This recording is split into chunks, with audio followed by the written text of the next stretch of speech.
My name is Liam Marr, and I'm a volunteer here at the Community Center. The term transgender is a broad umbrella term. There's a lot of folks who come under that umbrella. When it comes to gender, you have a broad spectrum. It's on a continuum. I suppose if you had to go from one extreme to the other extreme, female, male, and you have an unlimited number of points in between. So it varies from individual to individual. Some folks are transgender and they identify as female and don't really have a desire to change their body through hormones or surgery. When you transition physically and you do it through hormones and surgery, that's a transsexual.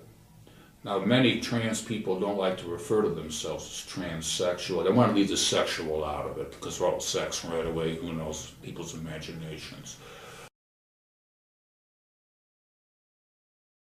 The first thing I would recommend is get the services of a therapist. It should be not to disprove who you are, but so you have that source of support. Also, educate yourself. Educate yourself on the standards of care that are out there.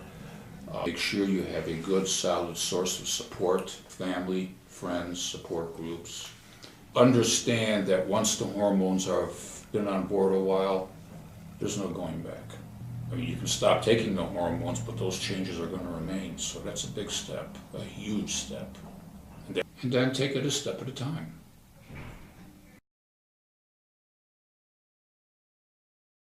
Education is the name of the game in this business, because the more people we have aware of who we are, how we like to be treated, the better it is in the long run. We go into medical facilities, jails, police departments, clinics, schools, all those kinds of things.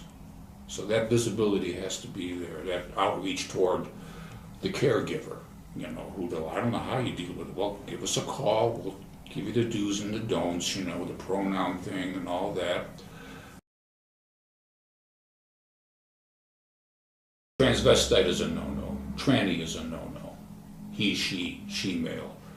I guess the latest one now is called a shim. When you deal with a trans person and you're not sure whether they're identifying as male or female, it's always a good thing. Well, do you have a preferred pronoun?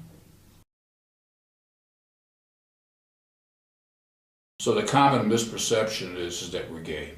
When you're talking gay and transgender, male, female, you know, gender and sexual orientation are two different universes. We may or may not be gay. I know some are heterosexual, so that's a misconception. We're hookers. We're cuckoo. Well, I assure you we're not cuckoo. We're doctors, we're lawyers, we're airline pilots, the whole spectrum. It's all about the sex. It's not about the sex. Gender is from the neck up. It's what's up here. All the rest is sex down below. One doesn't define the other. That's the problem people have. There's a number of good books out there. All you have to do is Google them or go on Amazon and just put transgender out there and it will all come back. There's a book by James Rudisill, and she wrote an excellent book called The Riddle of Gender. And I would highly recommend reading that. She's Not There is another one. The author is Jennifer Finney Boylan. Another good source is the National Center for Transgender Equality. And you will see all the issues that they're involved in. They're a powerhouse.